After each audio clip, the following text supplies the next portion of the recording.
बघितलंच नव कविराज, जसजसा राज्याभिषेक जवळ येत जाईल तशी तशी संकटाची लोडणी बी वाढत जात्या. होय सरनोबत. केवढा थैथयाट केला अनाजी पंतांनी. इकडं जा, त्याला भेट, समर्थासनी सांग, पत्र घेऊनच आले शेवटी. हो, पण राजांनी त्यातली खोच ओळखली. त्यामुळे न नॉमन पेन न राधा नाचेगी. राधा नाचल नाही तर नाही नाचल, पण आपल्याला मात्र नाचाय पाहिजे तलवार हातात घेऊन. कामाचा केवढा ढिगारा पडलाय समोर. काम तर प्रचंड आहेत, नियोजन करायला हवं. तर पण राज्याभिषेक करणार कोण? म्हणजे पौरोहित्य कोण करणार? दुसरं कोण? गा भट्ट. आपलं ठरलेलंच आहे. तेवढा वेळ आहे? अव त्यांच्या तोडीचा दुसरा आहेच कोण? त्यासनीच बोलवावं लागल. आणि ते आलं की नाही काय समज कसं बैजवार होते बघा. आणि त्यांना आणायला जाणार कोण? आणाया जाणार कोण? आपल्या अनाजी पंतासनी पाठवा. ते नाही म्हणले तर मग बाळाजी पंतासनी पाठवा. नाही, नको. अनाजी पंत नको.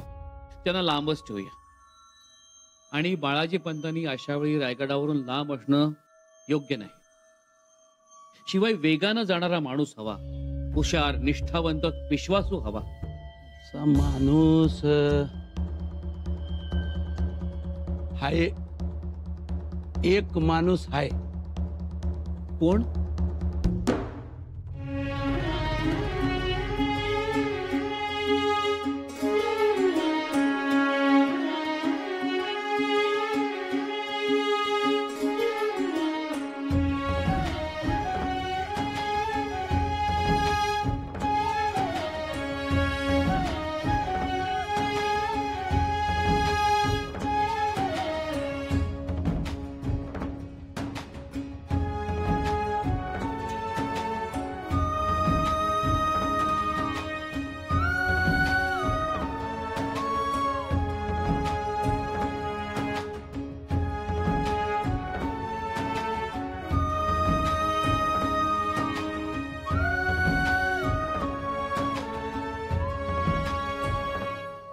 बाळाजी पंतांचं चिरंजीव खंडोजी, खंडो बल्लाळ. खंडो बल्लाळ? है, आपल्या बापासारखाच हुशार, चतुर खंडो बल्लाळ.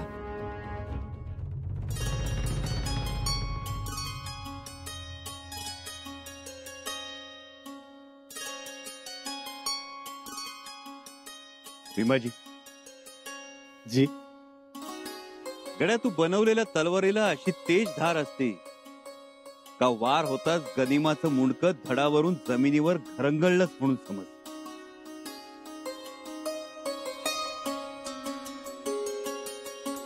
शाबास, चालू द्या.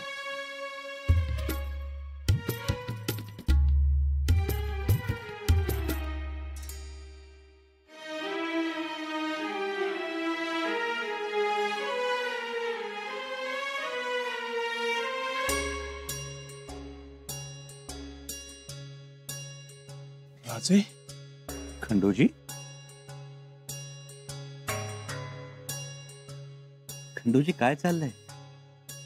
आमच्या पावलाची माती कपाळी लावतोस, आम्ही स्पर्श केलेल्या वस्तूच्या पाया पडतोस, आमच्या घोड्यांचे पाय धुतोस.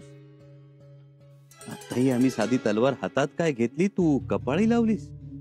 राजे, जी, अरे आम्ही स्पर्श केलेल्या वस्तू तसं काय असतं? मला माहित नाही, पण राजे मला असं वाटतं की तुम्ही बाहेर सर्वत्र भरून आहात, माझ्यातही भरून आहात. आम्ही तुझ्यात भरून आहोत. हो, मारुती रायासारखी छाती फाडून दाखवता येणार नाही, पण माझ्या हृदयी तुम्हीच आहात राजे.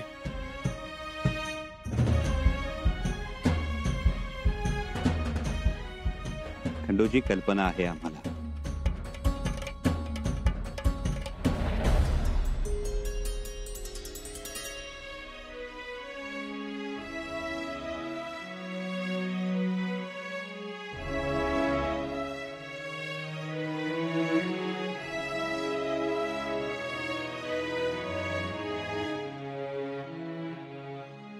बाबा हं?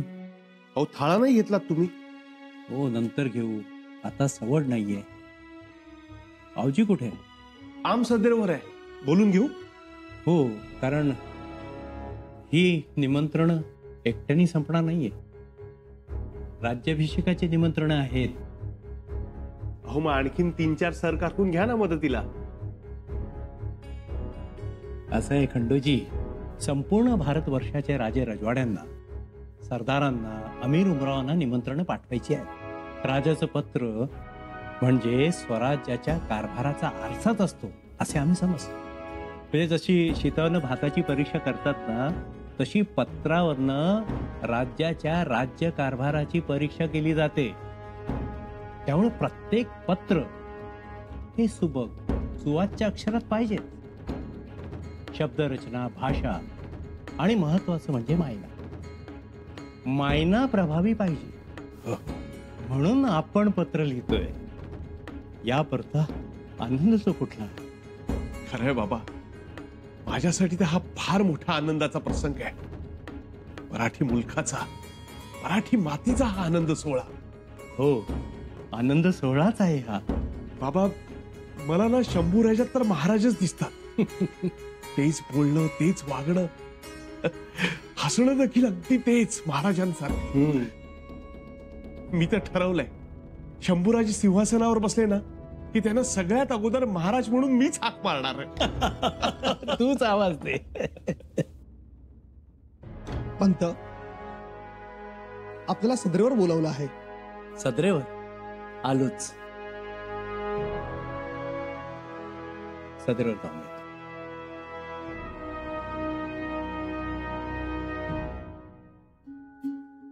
राजे मुजरा,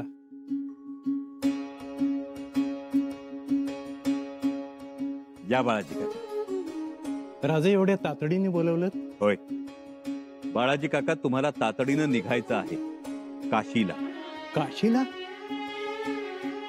म्हणजे गागा भट्टांच्याकडे? होय, आणि गागा भट्टांना केवळ निमंत्रण नाही, तर आमचा राज्याभिषेक गागा भट्टांच्या पुण्यवंत हातानं संपन्न व्हावा अशी आमची इच्छा आहे. या निमित्तानं गागा भट्टांचं स्वराज्यात आगमन म्हणजे आनंदाचा क्षणच आहे राहतेस. परंतु राजे. परंतु काय बाळाजी काका? राजे, जर आम्ही काशीला गेलो तर फडावरची कामं अपूर्ण राहतील. शिवाय क्षमा असावी, आता ती चालाखी आमच्यात राहिली नाहीये. वेळेवर जायची आणि वेळेवर परत यायची.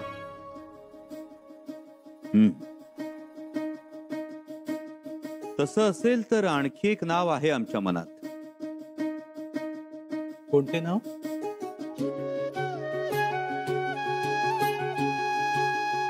खंडोजी बाळाजी, अर्थात तुमचे चिरंजीव खंडो बल्लाळ. राजे, खंडोजी बल्लाळला तुम्ही निवडलं या कामासाठी? अहो, यापेक्षा दुसरा मोठा आनंद काय असेल तो? अहो, तो एका पायावर तयार होईल. ती खात्री आहेच आम्हाला. हो राजे, खंडोजीला एवढी मोठी जबाबदारी दिली आपण. माझी काळजीच मिटली. त्याच्या आयुष्याचं सोनं झालं. बाळाजी काका, या कामासाठी आम्ही खंडोजीची निवड केली. त्याचं कारण म्हणजे खंडो बल्लाळ शूर योद्धा तर आहेच, पण त्याचबरोबर ते हुशार आहे आणि मुख्य म्हणजे निष्ठावंत आहे. निष्ठावंत आहे. घ्या, आता याला खंडोजीच्या ठाई निष्ठा दिसतीया. बघा ना, म्हणजे आम्ही काय निष्ठावंत नाही? ऐकलं का? अहो, निष्ठा होती म्हणूनच आजवर महाराजांच्या सोबत आपण सावली सरकार राहिलो. तर महाराज आग्र्याला गेले तेव्हा निष्ठेनेच राजगड सांभाळला ना आम्ही. आणि आम्ही महाराजांचा जीव वाचवण्यासाठी त्यांचं स्वांग घेऊन त्यांच्या पलंगावर झोपलो, स्वतःचा जीव धोक्यात घालून. ते बी निष्ठा होती म्हणूनच ना. आमचं तर म्हणायला नाव अनाजी, नाहीतर निष्ठा म्हणून कोणी हाक मारली तर आजही ओ द्यावीशी वाटते. तर हो, अहो साधी गोष्ट, भाल्याच्या फाळाला लागणारी चिवाटी ही सुद्धा निष्ठावंतच असल्याशिवाय चालत नव्हतं. तलवारीला पाणी पाजणारा लोहारी निष्ठावंतच. महाराजांचा अंगरके शिवणारा शिंपी अंतोजी खर्चुले, त्याचा भाऊ, वडील निष्ठावंत. तेच म्हणतोय मी. ही आत्ताच खंडोबल्लाळची टिमकी अचानक गडावर वाजायला लागलीच कशी? कोण कुठल्या मेखा मारल आणि कोण कुठल्या मेखा उपटल हे सांगता येणार नाही. सांगायचं म्हणजे खंडोजीला पाठवणाऱ्या गागा भट्टांकडे. अहो हे म्हणजे सूर्यापुढे दिवा ठेवल्यासारखं आहे. हो, माणूस तरी तोडीचा पाठवायचा. मग आपण कुठं जाणार आहे? कोणाला आमंत्रण द्यायला निघालोय? अहो एखादा विद्वान माणूस पाठवायला पाहिजे होता. हा, तर जनार्दन पंतांना पाठवलं असतं तरीच बीच चाललं असतं. अहो ते गेले असते तपकीर वडत वडत. हा, 4-2 शिंका काशी विश्वेश्वराच्या आवारात मारल्या असता, पण पुढं घालून घेऊनच आले असते.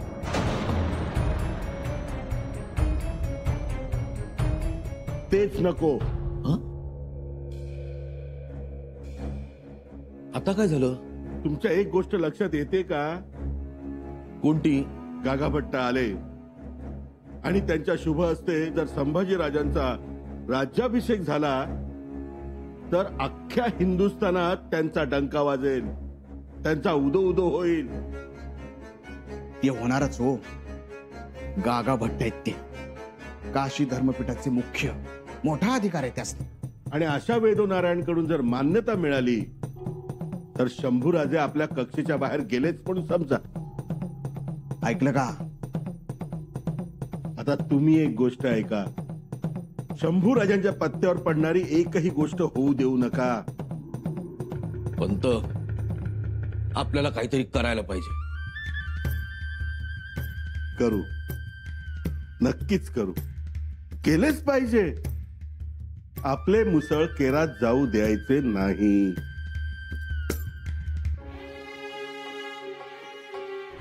राजाराम राजे भविष्यात सिंहासनावर बसतील, राजे होतील.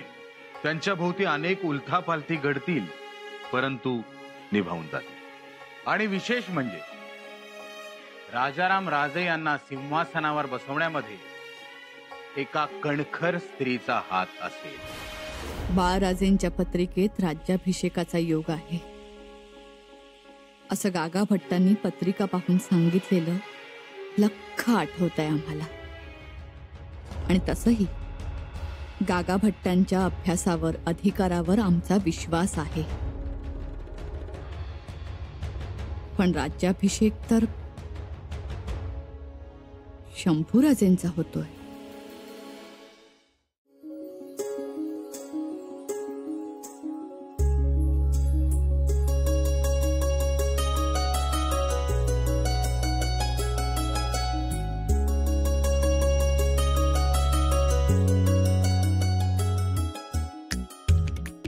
वहिनीसा, काय वाचताय? या बत्ताशिवाय म्हटलं आज ग्रंथराजच घेऊन बसला आहात. समय नाही आहे. समय नाही म्हणजे गागा भट्टांनी लिहिलेला? तुमच्या दादासाहेबांना अर्पण केलेला. आठवलं? होतं, आठवलं आम्हाला. खरं तर ही गोष्ट कधीही न विसरावी अशीच आहे. खरं बोललात. ही गोष्ट न विसरण्यासारखीच आहे. तशीबाई, एवढ्या भारत वर्षात लौकिक मिळवलेले पंडित, पण राजांचा केवढा गौरव केला त्यांनी. एका पंडिताने दुसऱ्या पंडिताचा केलेला गौरव होता तो. राजे पंडितच आहेत. पंडित नाही, महापंडित म्हणाला तरी चालेल.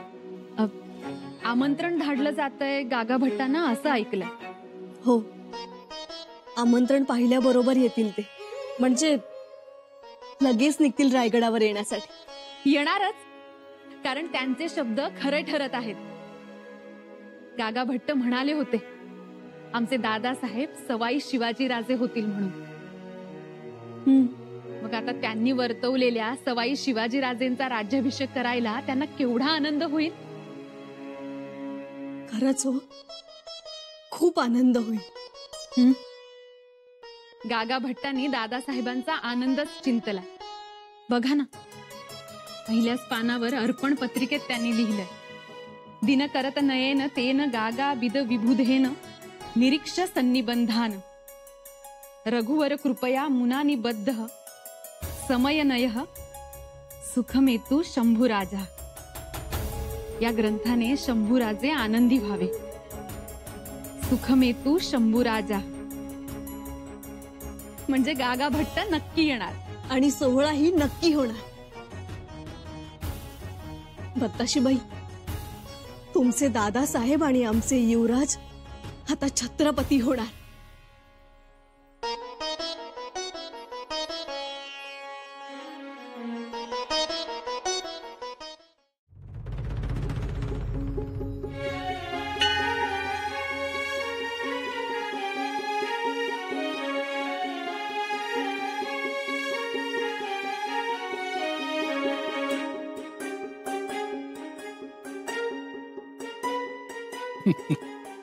घ्या.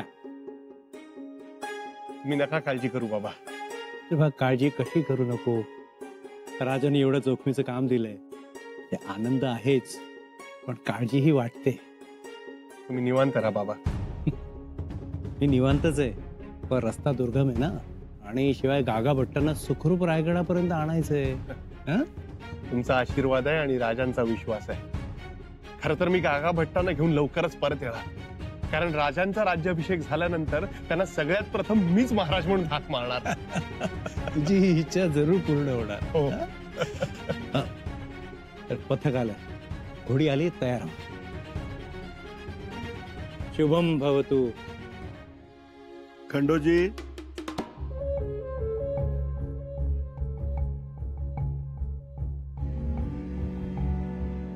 जाताना आमचाही एक निरोप घेऊन जा गागा भट्टांस. निरोप? अनाजींचं हे पत्र गागा भट्टांपर्यंत पोचवा. बाबा.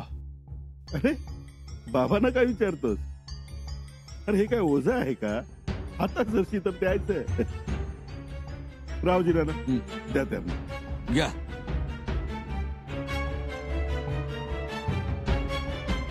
आठवणीने द्या. हे मोहरबंद पत्र आहेत, त्यास लाखेवर मोहर उमटवली आहे. हे मोहरबंद पत्र गागा भट्टांशिवाय दुसऱ्या कोणास उघडता येणार नाही. निघतो मी. शाबास. लवकर जा आणि लवकर या. रिकामी हाती येऊ नका. येतो मी. या. चला.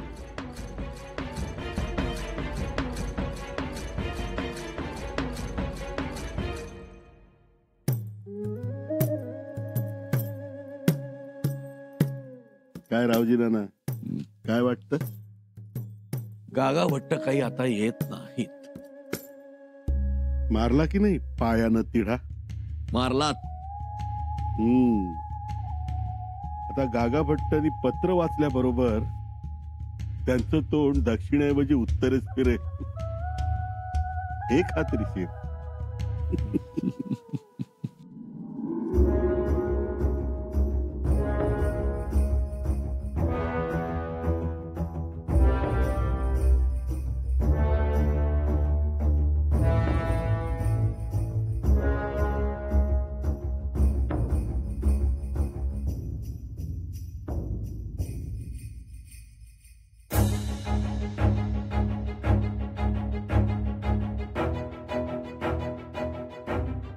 पोरा, अरे काय करतोयस? हे पत्र का चाललंस? अनाशी पंतांचा विखार मी जाळला बाबा. पण उद्या काही झालं तर? उद्या काही होऊ नये म्हणूनच मी पत्र जाळले बाबा. बाबा, मला क्षमा करा, पण माझ्या राजाच्या शुभ कार्यात मला विघ्न नको होतं, आणि मी ते विघ्न येऊ देणार नाही. बाबा, मला वाईट वाटलं? नाही पोरा, आनंद वाटला, अभिमान वाटला.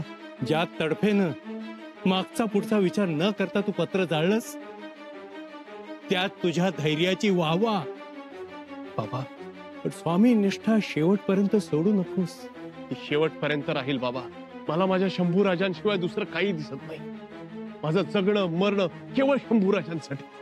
तुझे हे शब्द ऐकून तुला जन्म दिल्याचा अभिमान वाटतोय मला. असाच अविचल राहा.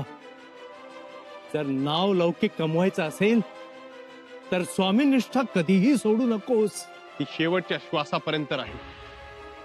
खंडोबल्लाळ म्हणजे स्वामीनिष्ठा हे मी सर्वांना दाखवून देईन. येतो मी.